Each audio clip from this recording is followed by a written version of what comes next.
I'm going to kick us off really quick just with a few announcements, and then we'll go ahead and get started. So for everyone who is joining us, if you have not yet been to speaktruthwithoutfear.com, please do so. There you can put your email in, and we're going to be sending you newsletters every single week with our most up-to-date content. You can also find the podcast there with Jordan and Ross. Doing phenomenal. We appreciate all of your support. For everyone who has reviewed us on Apple and some of the other platforms, we really, really appreciate it. Some amazing interviews happening on that podcast. Highly recommend that you guys go and check it out. That's about it for announcements. So with that being said, let's go ahead and kick it off. First, I would love for each of you to introduce yourself, just in case someone on here doesn't know who you are. We'll start with the ladies, and then Otto will turn to you. Hey, I like pulling that woman card. Come on, feminism. No, that's disgusting. Let's not get into that. But I'm Isabella. I'm Christiana, and we're the Patriot Sisters. Yes, we're sisters. No, we're not twins. And yes, we semi-rehearse that. It's kind of like our thing.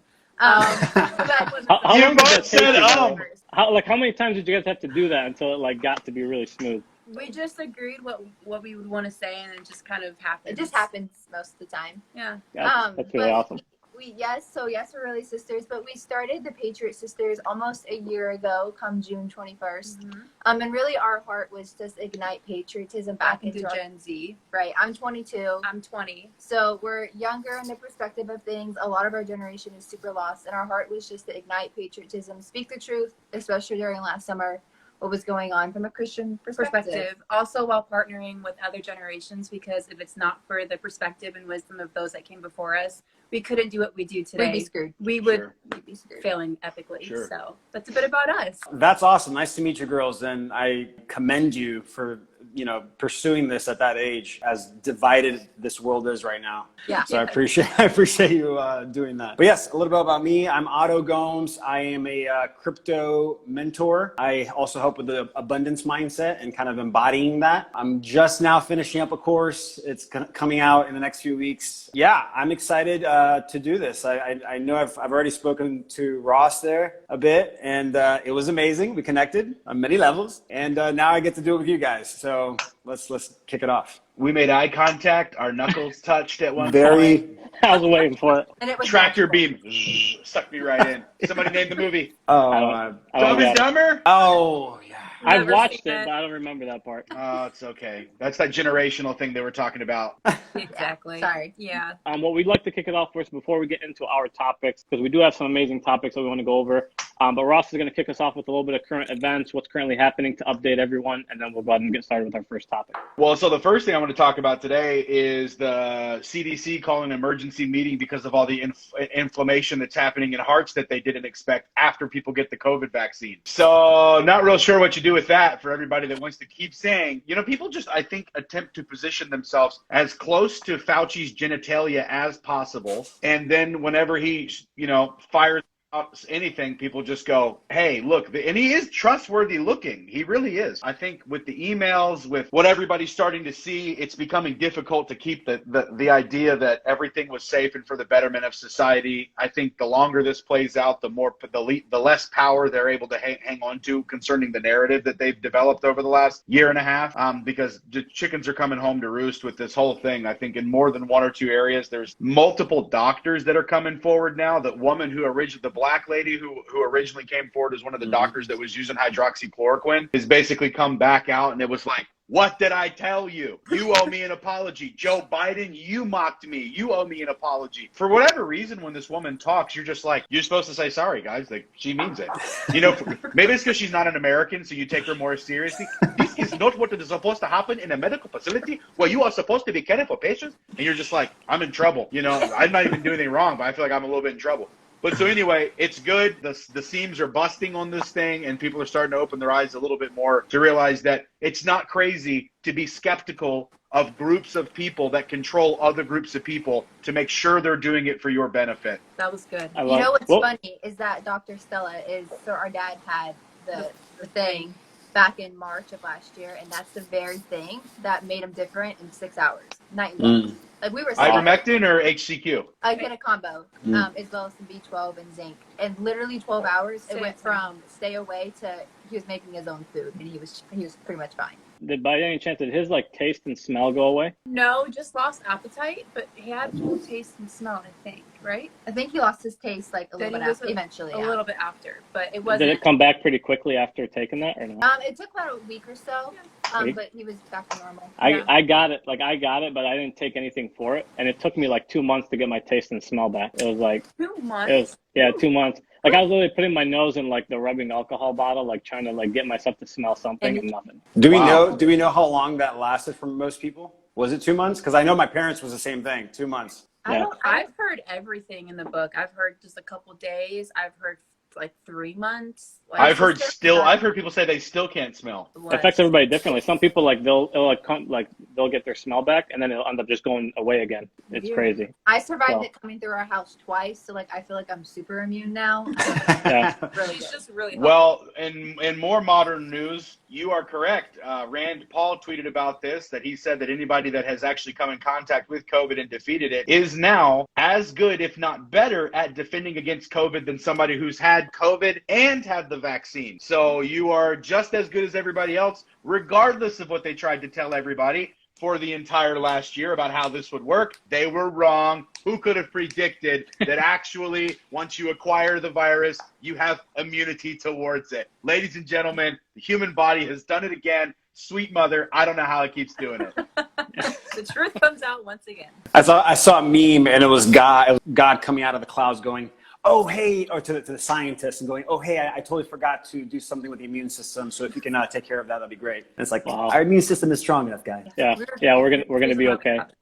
Right. So that's the crazy thing. It's like we all know the body is meant to heal itself as long as you give it what it needs. So as long as you give it the right fuel, it'll take care of itself. But now they try to make you seem like, no, that's not how it works. You need this specialized thing because this is the cure for everything. Ross, any other news that we got? No, that's the top 3 for today. Candace Owens came on recently and talked about the Tuskegee experiments and how the Tuskegee experiments went on. Was supposed to be for 6 months when they intentionally gave people syphilis. And then when those same people were like, we can't figure out what's wrong over the next 30 years, because that's how long it took for them to stop doing the stinking thing, they would go to their own doctors, and then the government would contact their doctors behind their back and go, hey, yeah, we know what it is. Chill, don't treat them. We're trying to watch what this does. So they're under observation right now, so don't help them. And the doctors would be like, yeah, you seem fine. I think you probably just got a cold, and they did this for 32 years, I think. And then finally, when they got caught because a person blew the whistle on the whole thing, then they stopped it. So once again, everybody, I just want to remind you that the United States government is not always looking out for you. And there are people that don't mind if you die so that they make money, period. That is factual. I've gotten a lot of videos and reports from people saying that are showing people going through the proper channels now. Hey, see you in court. You're going to be held liable. And then the people at the hospital are going like, what are you talking about me? No, you got to go to corporate. It's like, no. I'm talking about you specifically in that hospital, in that location. You have a liability for all of this damage that you're creating. Yes. So like through proper channels, through paperwork. So I'm like, is this the way that it's going to happen? Are we going to slowly, little by little, start to individually bring it down from the bottom? I think cool we have to. I've got a guy who sent me his copy of, he's a lawyer, and he sent me 3 copies, one for people requiring vaccines for college students, one for requiring vaccines to work somewhere, and then the last one was just an exemption form that he put together.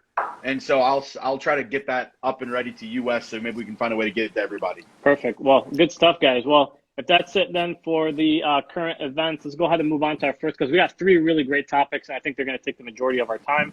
So we can go ahead and dive right into them. So the first thing that we're going to talk about is socialism. Ladies, I know that you're going to spill some truth on this, so I want to hand it over to you right now just so you can kind of kick us off with this. And I think every single one of us here have a lot to say about this topic, so I think we're going to go for a little bit on this one. I'll start it off by saying socialism sucks. It's always sucked, and it's always continued to go into stuff. I feel like I've heard that before. Right, just taking that one. But no, so we really got more into this topic. We do something called We the People, where we go back to the people in public and ask them questions, interviews on the streets. We absolutely love it, especially 2 blonde girls asking. You could typically get pretty good answers. But we were recently traveling out of state, and we were in the Orlando airport, and we were asking people, hey, like, what's better, socialism or capitalism in your opinion? Okay, the amount of people that said socialism was And we're okay, proud of it? and they were proud. It's more, I was dumbfounded. It was almost, what would you say, like 80% of people said socialism is the way to go? As they were standing in line for Starbucks. How stupid can you be? Apparently, very stupid. I didn't realize. How many of them thought socialism was about being social? You know, okay, nobody verbally said it, but we interviewed this group of girls. Mhm. They were flying somewhere, and they were doing like a TikTok, and we were like, oh, we're definitely asking these chicks, like, done, right? Mhm. We asked them, and they're all like, oh, socialism, socialism, socialism. And then at And the then end, I was like, maybe they think that means being social. Like, and so we put that on our Instagram, and Mhm. people were messaging us. So like before I became a conservative, I literally thought it meant being social. Like I thought we were going to be social Dear with people, goodness. which just dropped my hope in humanity just a little bit. So it set us on a journey of looking back, and one of our hearts is to ignite patriotism, but not repeat history. And so we're really into not repeating. And so You don't repeat by educating. And so we've done our research, we've learned as much as we can, and when we do these Meet the People videos, of course we give them the facts, but it's really funny when you ask someone and they're like, well, you know, you hand them the mic and you're like, hey, socialism or capitalism? They say socialism, you ask them why, and then they go, because I think the laws are great. Okay, what laws? Where at? Oh, here in the U.S. Okay, what law are you referring to? Oh, the LGBT one. Oh, okay. And how is that good? Well, I just think we need to be kind. What really is capturing and mind-boggling to us is they then point to Cuba and Venezuela as a place where socialism works. Mm-hmm. Mm. Wow. Yeah, and then you ask them, oh, have you been? And they say no. I was like, because you can't go. And it's all on video. That's the best part. So it's pretty sad. But yeah. Wow. I think we'll have to put together a curriculum of general knowledge about world history at some point, Wes.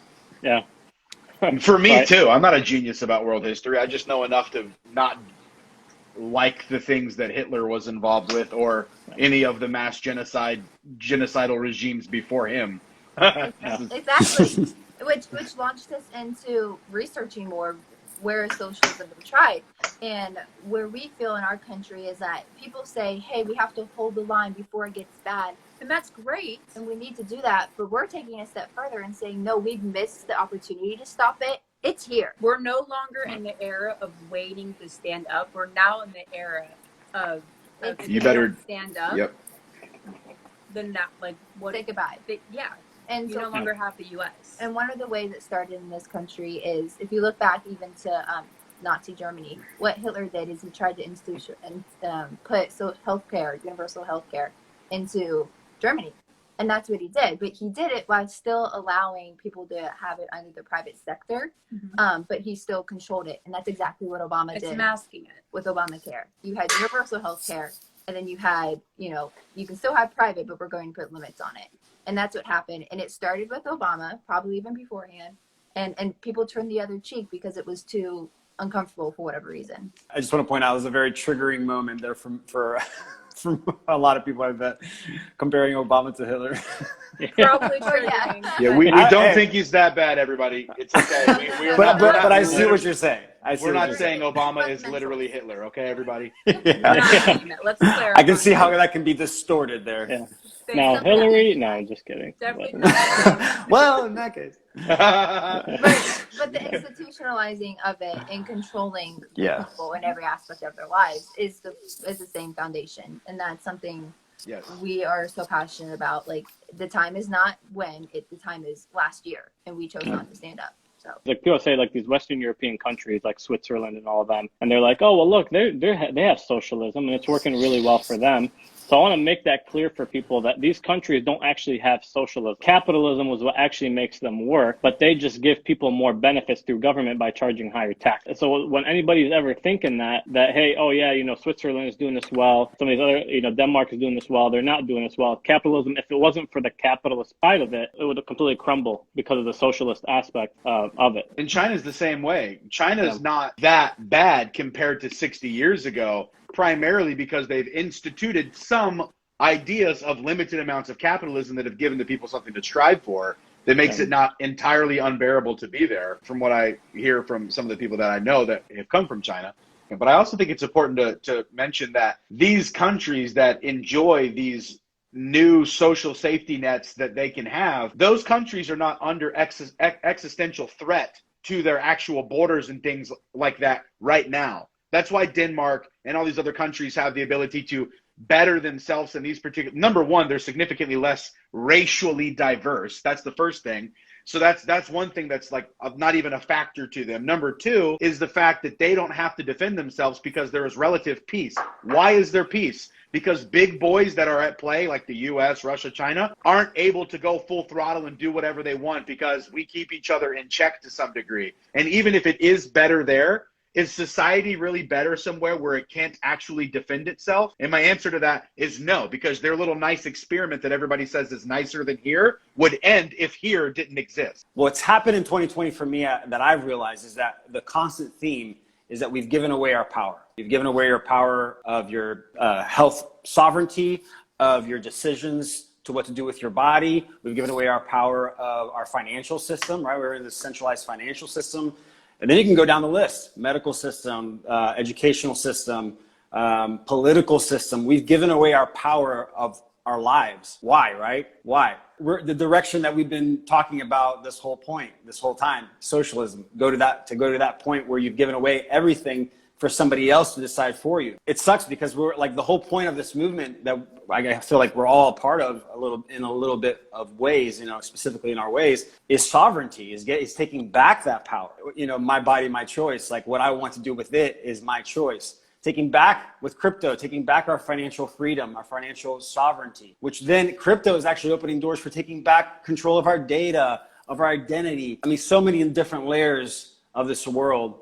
I think that's what's happened recently. Like, we've had so much destruction happen last year, and then them saying, "Oh, we'll give you money, we'll give you extra money because we're lockdowns, you can't go to work." And we've normalized this behavior of like, somebody's going to take care of me, somebody's going to come save me. And I can just sit back, relax, and it's going to happen. For me, it was the opposite. It was like, I got there's a fire under my ass, and I got to get to work. I actually felt the opposite emotion. Thank goodness I didn't fall into that fear trap. For me, I'm like, how do I disconnect from this craziness that's happening in front of me, which is the exact opposite of what they want, which is socialism. What are we wanting, really? If we're talking about socialism, we're talking about how bad it is, but what is it that we actually want? That's the question. I saw someone in the comments ask, what is socialism? Can you guys explain it for everyone?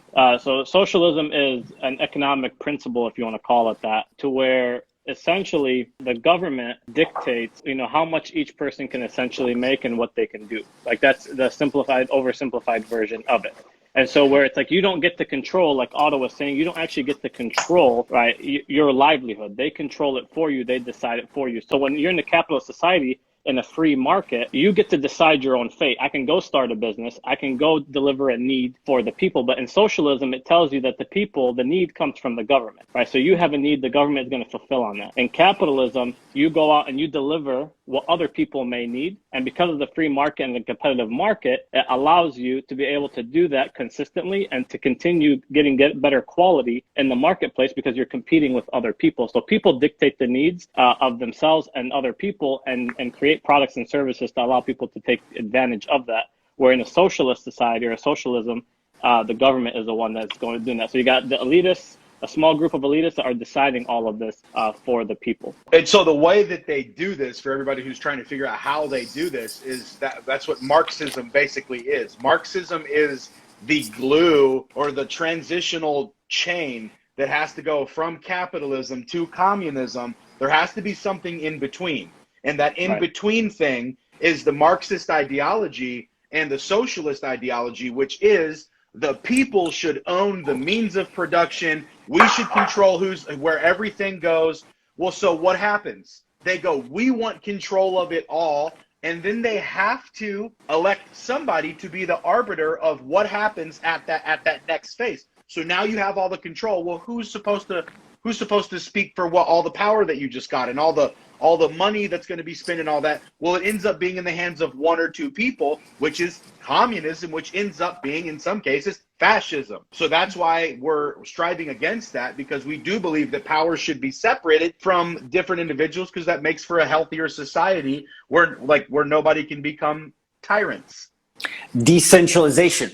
No, and that's so true. And for us, one of the things we do is we like to put everything through a Christian perspective, because we like to call ourselves Jesus freaks. Like, that's really a part of who we are. And we hear all the time, because we speak to a predominantly Christian audience, conservative audience, and people will be like, oh no, well, socialism does have some good to it, because we're called to take care of those around us.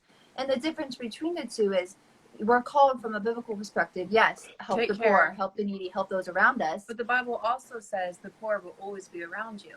And on top of that, there's a difference between helping somebody willingly and being forced to help somebody. Those are two separate different things. Because God gave us the choice of free will, and if you no longer have the free will to choose to help someone out, from the overflow of the heart to love on someone and extend a hand of help, then you're being forced, and then there's no genuine giving. So to put it in an analogy that'll make sense, imagine you are in a taxi and you make $100 a month, and the guy next to you makes $100 a month or whatever. You're in a taxi, and the taxi cab driver sees a homeless person on the side of the road shaking his can. And he goes, hey guys, give me $5 of your dollars that you make. I got to give it to this guy. And you're like, wait a minute, I'll give it to him if I want to give it to him. Thank you. And the taxi driver goes, no, hand it over. And then you give him $5 and then you give to the guy. Fast forward 10 years and he goes, just give me your $100 and I'll make sure you and the homeless guy both get to eat. Relax. That's where it ends. That's where it ends. Yeah, that's Ross has the best analogies. I know that something's always said when comparing capitalism to socialism, where like the argument with capitalism is like, oh, it's greedy. It's just like evil way of being, and it's all about money. And like, okay, hold on a second. There are people who practice capitalism with evil intentions. Yes. But there are also people that use it for good intentions and for good purposes, and the money goes towards the right places. I think that it's important to clarify that the capitalism that we want, I believe, is this abundance mindset, right? It's not the scarcity that we've been indoctrinated with. This like, there's not enough for everyone. You need to lose for me to win. Competition, there's healthy competition and there's unhealthy. Unhealthy creates division. Healthy competition is where, how can I build you up so that you become better, which then is going to build me up to become better. That's a competition in and of itself. There needs to be more discussion about how to create healthy capitalism. Well, It's really important too, because this is exactly why we don't want the government controlling everything. Anytime you put control in the hands of one or a few people, then their intentions are going to dictate your outcome. But when you have a free market, when you have a lot of people who are essentially dictating the outcome, then you're still you're going to have the good guys, you're going to have the bad guys, but at least there can be a balance to where you can still make something good happen in the economy, right? Versus if it was just one or in like a group of people that made all the decisions, if they decide, all right, well, we want things to go bad and we're going to be greedy, we want things all for ourselves, then that's how you're going to be impacted. That takes us right into our next topic then, because obviously we're talking about decentralization, we're talking about some of these things, so really that leads us into the crypto conversation. Yeah, I think the most important thing to first start off with crypto is just one thing that I've learned with crypto is this.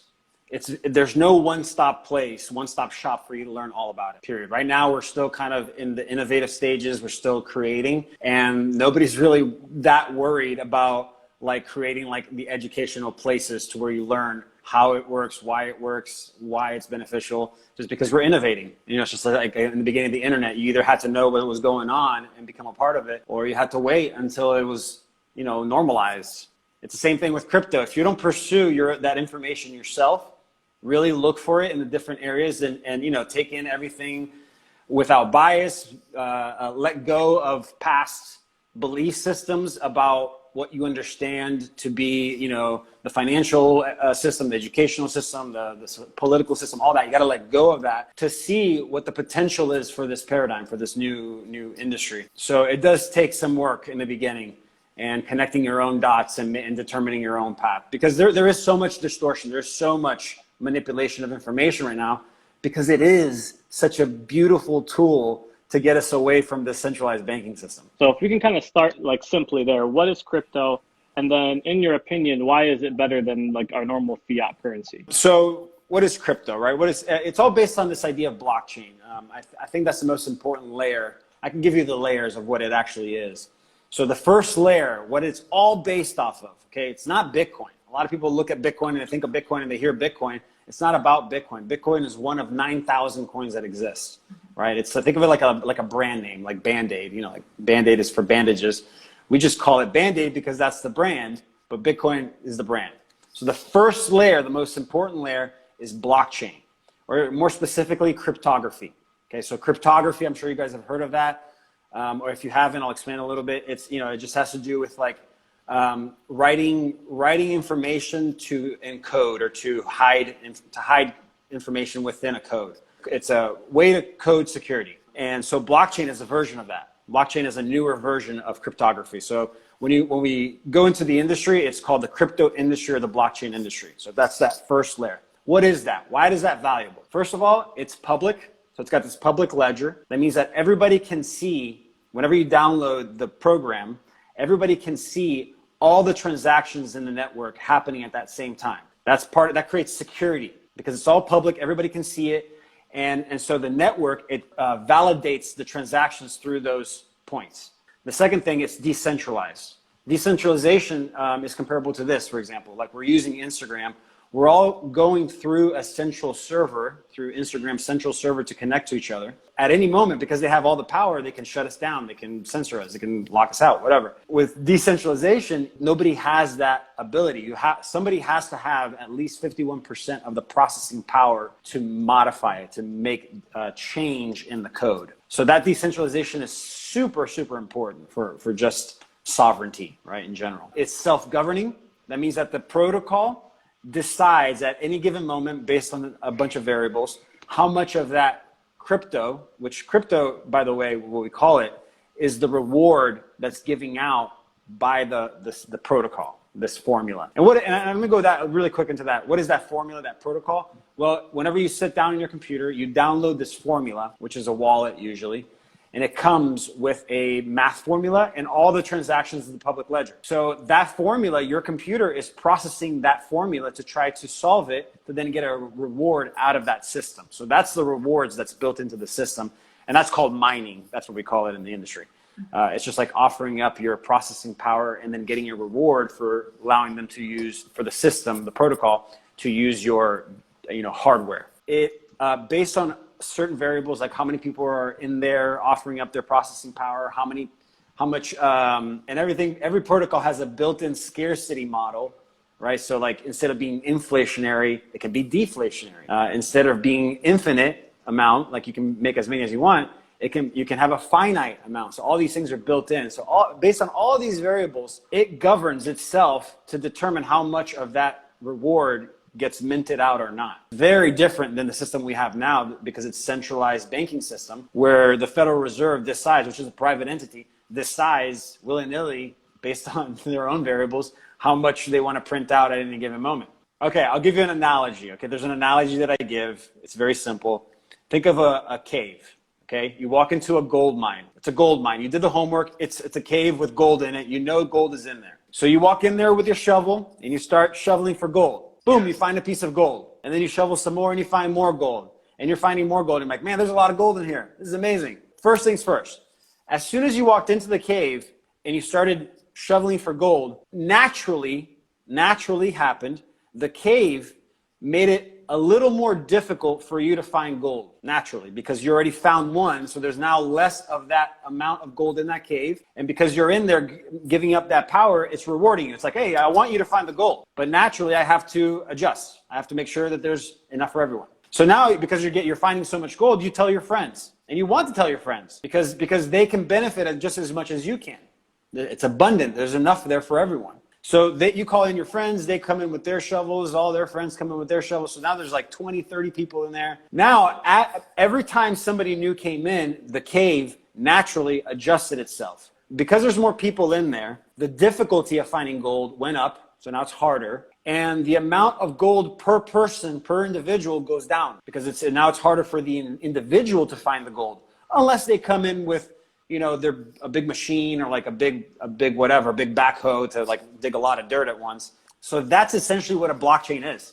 A blockchain is a hard-coded cave that's adjusting itself and determining itself how much gold wants to go out and how much of that reward wants to be pumped out based on the amount of people that are in there. And so it's very like demand, like supply and demand driven. Yeah, it isn't because of that deflationary aspect. So yes, you want more people to use the network, but every 4 years, and this is something specifically for Bitcoin, every 4 years, the amount of Bitcoin gets cut in half. You get 50% less Bitcoin that you have the 4 years before.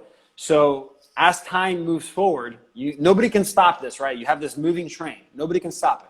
So as time moves forward, the value of it has to go up because of how much less of it is being created. And so you don't need more people to come in for the value to go up. If this is it, this is great. It's going to be worth a lot of money because there's already enough people that the system has been proven. But you know, the idea is that you want it to be as distributed as possible. That's what helps with the decentralization and really the security of that specific ecosystem. So how is crypto better for people than their normal everyday dollar? Every year, 2 to 3% of your dollar, you lose value at 2 to 3% every year of your dollar. That means that if you put the money in the bank and save it, its weight in value in the global market is going to weigh 2 to 3% less than the year before. This last year was a lot more. It was like 6 or 7%, I think, this last year. It was a hyperinflation, almost.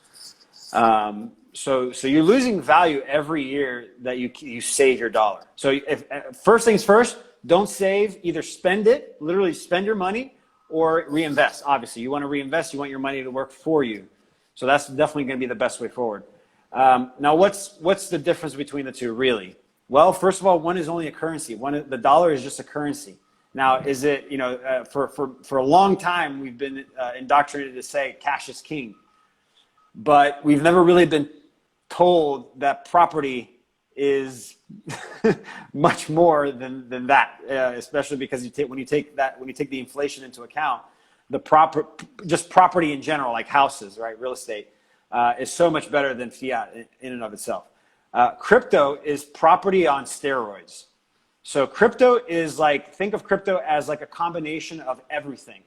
It's property, it's a security, it's a currency, it's an asset, it's a utility even, which is a whole other new way of looking at value.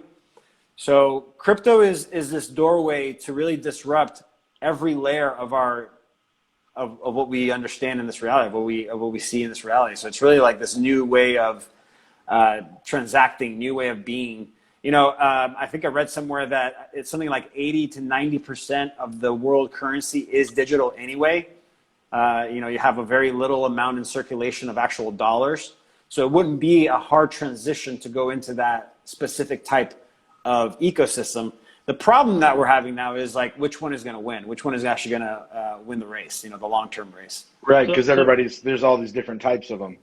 Yeah. So like a question on this. So like when we talk about actually owning something, because even like property, you don't really own it. Because at the end of the day, if you don't pay your taxes, the government can come in and take it, hence like a monarchy, right? So with crypto, how does that in and of itself, by the way, if you really go to the Constitution, the original, and don't take a lot of the amendments into account because they did come after the fact, that's illegal. Yeah. But yeah, it shouldn't be like that. But we won't go into that rabbit hole. Yeah. So but crypto, you're actually owning the asset, like it's yours. What's the risk on this as far as like, I mean, I know you can obviously devalues and all that, but can something happen to where it just goes away? Like it's like it wasn't even devalued. It just all of a sudden it just boom, like gone. Like right? Yeah, is that a thing?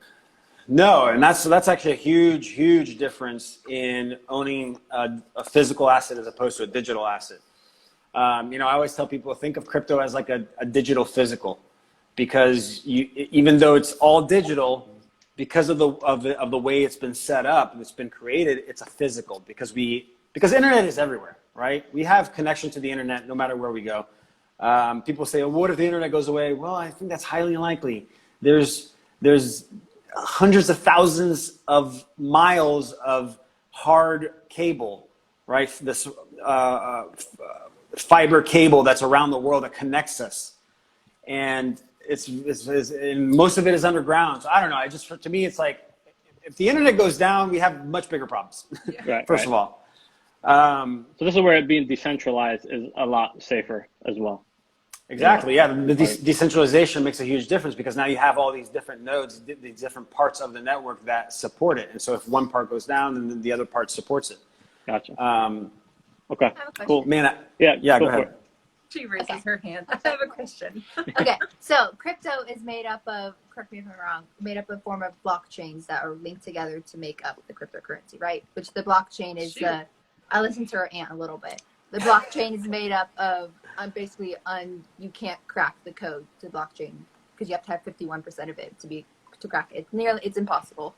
So correct me, is this why so many people are pushing to use a form of blockchain when 2022 comes around in 2024, so we don't have another repeat of what happened on November 3rd to keep our the way we vote protected? Is that correct? Yeah, that's actually, I've interviewed a few people that have talked about this where they've already created it. It's what I've heard is, I heard it from Dr. Charlie Ward, from Sasha Stone, from Robert David Steele. They all said kind of the same thing, which is it's a flip of a switch now. It's all ready to go. It's like, they have the quantum financial system for our which I believe is blockchain when they say QFS, quantum financial system. There's a blockchain version for voting, and those do exist in the crypto space. There's a lot of solutions already in existence that you can go research right now and they're already working on this for everything we need in our world, for everything that has to do with transacting, security, transparency. I mean, it's all ready to go. Okay, cool. I just want to make sure. I wanted to know. Well, good stuff. All right, so I know people's brains are a little rattled right now, right? Because Otto just explained crypto to them. They're like, "What is going on right now?" I'm trying my best. I'm changing. I keep tweaking it as I go. So honestly, I think if you could figure out a really simple way of explaining it, you might just become rich just off of that. Because I don't think anybody can really explain this. I'll help. In a simple way. I'll help. If you explain it to me, I'll come up with the taxi. Hey, actually, Ross, I'm actually going to send you my course for free, and you're going to take it, and you're going to tell me how to make it dumber. Not dumber. No, let me take that back. You already said it. You son of a bitch. You know what? Ross, we need it to be blue wig smart. All right, we need it to be blue wig smart. That's what he meant. You make the course, Ross. You make it palatable, and we actually. I will. I'll work on it. So Me and Otto will talk numbers, and we'll make the world a better place. There you go. I'm all about abundance, brother. There it is. Well, that's a perfect transition right there, because that's really our last topic, because we do want to end off at a high note. I think if more people embraced an abundance mindset, we wouldn't have a lot of the issues that we have right now. I think a lot of people right now, because of the fact that they're being fed entitlement, and that's what's being pushed on them, that they're going into victim mentality, and it's really stopping people from being able to get to where, their full potential. So I think if there's any critical topic to talk about, really it's this. If we can influence anybody with this, it's going to be absolutely wonderful. So Otto, if you want to kick us off with that when it comes to abundance, and we'll take it from there. Yeah, I mean, just to keep it on that topic and not bring crypto back in, because my analogy, a lot of my phrases and analogy have to do with crypto, so I have to disconnect from that for a second. Like I said earlier, that I feel like the majority of this world has been indoctrinated into this. There's not enough, right? There's not enough, which creates the scarcity. I mean, our grandparents were alive and were during the era of that Great Depression, and there not being enough, and creating that feeling of tightness and pinching dollars, right? Pinching pennies, and all these things that really create, energetically speaking. And when I say energetically speaking, I'm saying there is something to the energy that you present yourself as, okay? Because you can approach someone and say I love you a certain way, and it sounds, because of the energy, it sounds negative. But you can say I love you, which is the same words, but because you're not in that same state, it'll be a whole different vibration. So everything that's around us has a specific frequency. And if we allow these old mentalities, these old ways of thinking, the scarcity, there's not enough, to dictate our lives, then we're going to continue to attract that into our lives. We're going to continue to create more of that. Frequency resonates with frequency. And so the key to everything is that awareness, bringing awareness to self. And like, why do I react that way? Why do I feel that way about this thing, whether it's positive or negative?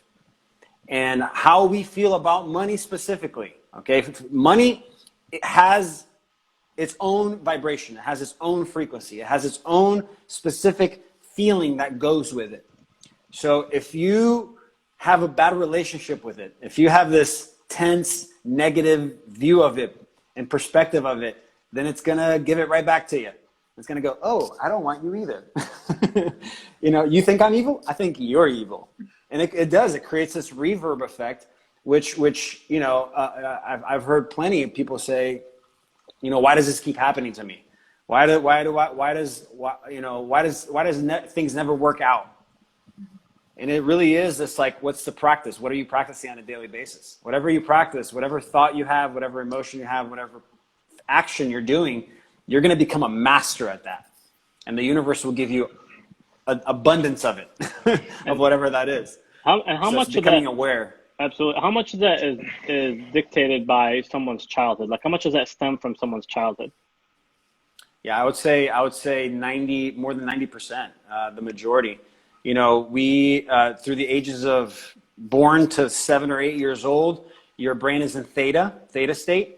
So you're like a sponge. You're absorbing information, and it's funny because a lot of people, we reward our intellect. So when we're teaching our children, we teach with intellect. We're like, speak these words, talk these words, and we think that they learn through the words. I believe a lot of people do believe that. I believe, but the majority of the learning happens through nonverbal, and that nonverbal is like a sponge, and they're really taking on the emotional aspect of the situation and not really the conversation. And so if you aren't taught to let go of that emotion, right? Whenever you had that trauma as a child, and again, trauma doesn't have to be negative. It can be like a positive trauma. It can be something that was very beneficial at the time and maybe still is, but it's still a trauma, right? It's something that you didn't choose yourself. Somebody taught you, and then you just repeated it. So once you have that trauma and you have the emotion that went with that moment, and you're not taught to let go of that emotion, then you'll practice it over and over every day, unbeknownst to yourself. So let me give can I give them an analogy? Yeah. So people have defense mechanisms in general, right? Just it's the way that we're wired. When something bad happens to us, we calculate again. Like they've done this experiment on dogs where they ring a bell and then they feed them, ring a bell, feed them, ring a bell, feed them, and then they ring the bell and all the dogs' mouths salivate. You probably saw a funny episode of The Office where they kind of did that to Dwight.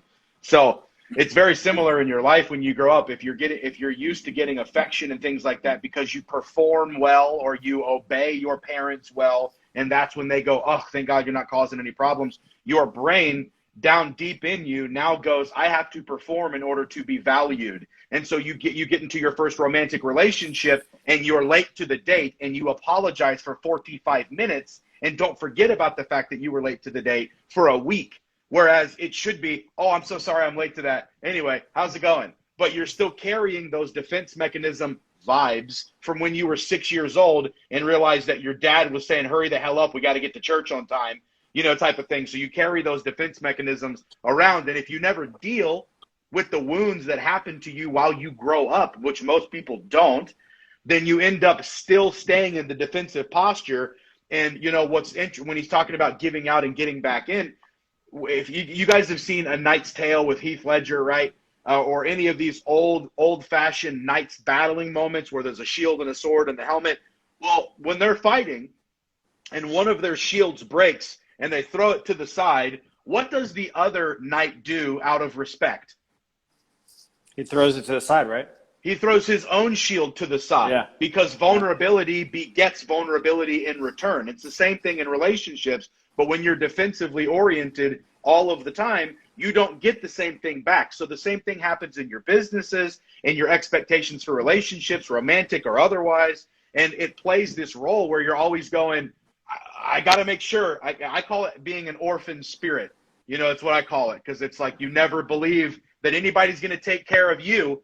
So no matter what happens, I got to put number one first. You hear it in every rap song in the U.S. where it's got to look out for number one, got to get to the top. I started from the bottom. I shit on all you guys and I won. And you know what? It's in your face. It's people operating out of that same orphan mindset where I don't believe that someone has a steak prepared for me later to eat. So I'm going to steal 3 extra ketchup packets and put them in my pocket just in case. And then you only focus on the security that the 3 ketchup packs bring you. And you never believe in the steak for yourself because you have undealt with trauma. Mm-hmm. There you go. That's why you have feelings. There's a book called Feelings Buried Alive, Never Die. And it's a great book. But the point is that when you have these traumatic experiences in your life, 0 to 7, or even, you know, your middle school, college, high school, whatever years, and you don't take care of them, you don't take care of the root issue of what happened, they will manifest in other ways, whether it's attracting negative things, negative situations in your life, whether it's having illnesses, because surprisingly, yet not surprisingly, a lot of illnesses stem from an emotional root issue, negative emotional root issue. And so people don't realize how much our body is connected with our frequencies and the frequencies around us, and how the thoughts we have determine different types of frequencies, positive and negative. And it's crazy how much our bodies were designed, wonder how they were designed, by who they were designed, and how they operate, and how we, for lack of better words, manifest their own destiny. Yes, that's so true. That's so good. It's you know, I read a book once called The Mind-Gut Connection. And I don't know if any of you have ever heard it, but or if you ever read it, but I definitely recommend it if you haven't. But it tells you how your body actually physically reacts to the things that happen in your mind. And it's actually pretty amazing to see how much of a connection there are. And if anybody's like wondering, like they're teetering on that belief in God, read that book, because once you see, like, just like the ladies were talking about, just like once you see like how much your body is efficient and how it really functions, like there's just no way you can't believe in God after that. Yeah, another one is I forgot the name of the book. It's by Dr. Joe Dispenza. He talks about neuroplasticity, which is all about, it starts with awareness. It's exactly what we're talking about, becoming aware of those habits. And habits, it's not just actions, it's thoughts, it's emotions, it's all the stuff that you normalize, all the stuff that feels familiar. And once you bring awareness to it, and then you start to practice what you want, then you start to rewire, and you start to actually create different synapse connections at any age. And that's like the whole, you can't teach an old dog new tricks, is fake. Yeah. You definitely can. It's fake news. Right. Fake news. Then, okay, we have like 3 or 4 minutes. So I want to kind of get one thing, because, just for all the parents out there, I think this would be important. What is, like, when you're raising a child, and this cannot be actually explained in 3 minutes, but if you have to kind of give your best advice for parents on how to really give their child what they need in order for them not to develop these things or limit these things as they grow older, what does that look like? And anyone can answer this, by the way. Well, you're talking about being abundant and not have a scarcity mindset? Yeah, and even just emotional traumas and things like that, because I think that all kind of falls along the same lines. So yeah, I think this is, I don't have kids. I don't have kids. So this is coming from just my own experience as a child and processing all that. But what I've experienced is this, that regardless of the situation that the child went through, allow them to go through whatever they need to go through, to let it out, that feeling that was created because of that situation, whether it's a negative one or a positive one. I think what happens is that most parents, because it's inconvenient, they try to, it's actually what Ross said. It's like, it doesn't align with their own patterns and their own ways of being, and I think that has to do with ancestral trauma. It goes back to grandparents, down the line. So I think it's important to kind of allow the child to do whatever they need to do, even if it's uncomfortable to the parent. Allow them to go through it, don't let them hurt themselves, obviously, but allow them to go through whatever emotion they need to go through. And then what that's going to do is not allow the emotion to dig into the tissue. And that's when it becomes, negative long term. It becomes like the difference between anger and resentment. Yeah. It becomes toxic at that point, really because then it's embedded into the tissue. Yeah. That's such So a allow good them to answer. let it go. Yeah. That's probably the best advice I could give. Yeah. Allow them to just feel it out of their system, and then they'll go back to normal. You're right. I'll add this, since we're the closest to still being kids. I'll add this from a different perspective. One of the things our parents, what they did for us is they were so heavily involved in our lives. And we have had a lack of that in this country, putting it on the schools and the teachers and the government to raise our kids. So as long as the parents are actively involved in the children's lives and walking them through the process, that's really what made the biggest difference for us, because I went to a new school every year of my life, except for senior year. And so I had plenty of opportunities for things of rejection and lack of friendship and whatever that may be to manifest and get in me. But the fact that my parents were so involved in my life and was able to walk through that with me. And never allowed the opportunity for something to fester inside of us and grow. And then because when you have anger, retaliation comes after that. And then you now are down a path of destructing yourself and everybody around you. So yeah, be involved with your kids. I think that's really good. I have 2 girls. I got a 4-year-old and a 2-year-old, and I got a son on the way. He'll be here in September. My parents loved me really well, and so I think you are only capable of doing what you were shown most of the time, and then you can go above and beyond that if you can get shown it from a different perspective. That happened with the Lord for me. The Father's love was drilled into my heart from God, probably from 20 to 26 years old. It was like the only thing, it's like I couldn't get away from him. He kept tracking me down and snuggling me, and and I think one of the best things you can do to avoid or create a healthy scenario for someone to experience and get relief from trauma is to parent with an open hand. Meaning you don't try to control your kids' emotional responses to things, and you want to understand them. You want to hear what they're saying, and then kind of show them the better way to be. But it's like Otto was saying earlier. If you're in a room and it's painful and you've got trauma and stuff like that, you aren't any good at getting out of it unless you can navigate it. So you got to know what you're actually feeling, which means. So when I sit down with people to do, like my buddies, when I do counseling with them, and I used to do it for young men, 17 to 23-year-olds out in wherever, they were coming out of jail. So I'd teach them. And the first thing that I would ask is I would go, tell me everything that you're pissed about from age 0 to now. We're going to get it all out. What sucks? What's terrible? What's shitty? What was been bad for you? And going through these things, and you'd see them not realize that there was a door that they're like, well, my dad just wasn't there. And then they open the door a little bit and they're like, he was always mean at night, and it was never my fault. And then they sling the door open, and you go, oh, here comes all the laundry coming out. And it's like, good. Now we can sort it out to figure out where you were hurt, and then to forgive other people of those things, even if it was you as the parent who did dumb stuff, because you're going to make mistakes. You know what I'm saying? But you have to be willing to let your kids sort out their frustrations with you. And you're not above scrutiny just because you're a parent.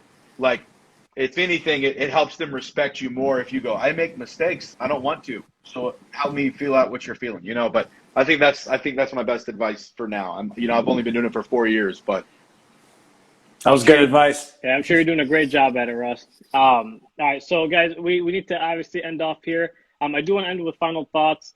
There were a few people requesting prayers, and they specifically mentioned the Patriot Sisters. So I don't know if you want to do a prayer, right? If you're comfortable doing a prayer to end this off, but if you are, we let me know. But first, I want to do final thoughts with each one of you guys. We'll start with the Patriot Sisters, then we'll go Otto, and then Ross, and then if we are going to close up with prayer, then we will. So. Sure. Yeah. So we always give a little CTA, a call to action to everybody that watches our videos or live or whatever, and that's simply 2 things. Number 1. Find your voice. If you don't find your voice, find your identity and what you're passionate about, the root of what you're passionate about, you're never going to excel in anything in life, whatever your goals are. That's not going to happen. So number 1, find your voice, find your identity. And then number 2 is to live in action. If you're not, it's one thing for us, we have our identity in Christ, but it's one thing to find something you're passionate about, but if you don't live in action, It's worthless. it's useless. So it's about time we have people who rise up, stand tall, And fight back with truth. because it's now or never. So get the guts, get the backbone. And Find your voice and live in action. Those are our Yes. 2 tidbits for everybody listening.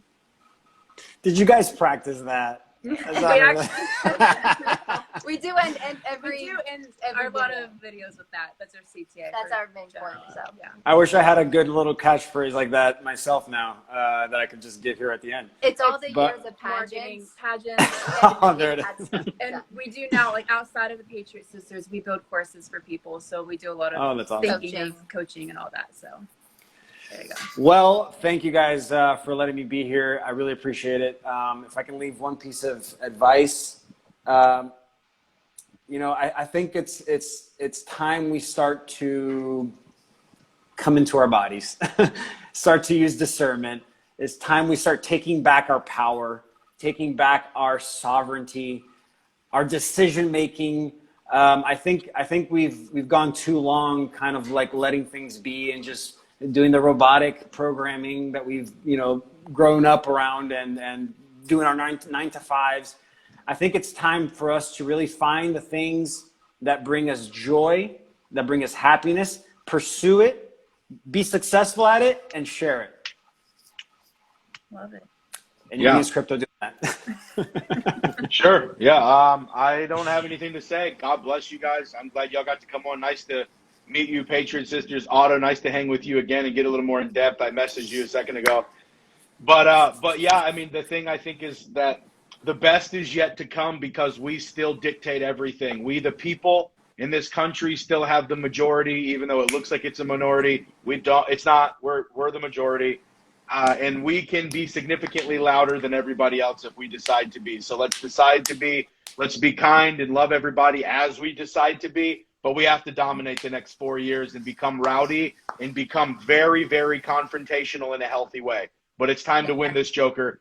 No more letting people get away with stupid arguments. Yourself included, you better know what you're talking about if you have an opinion. So spend 13 minutes learning about why you should have a certain opinion and then go be a boss. Awesome. Love it. Ross the boss. Yeah, I love it.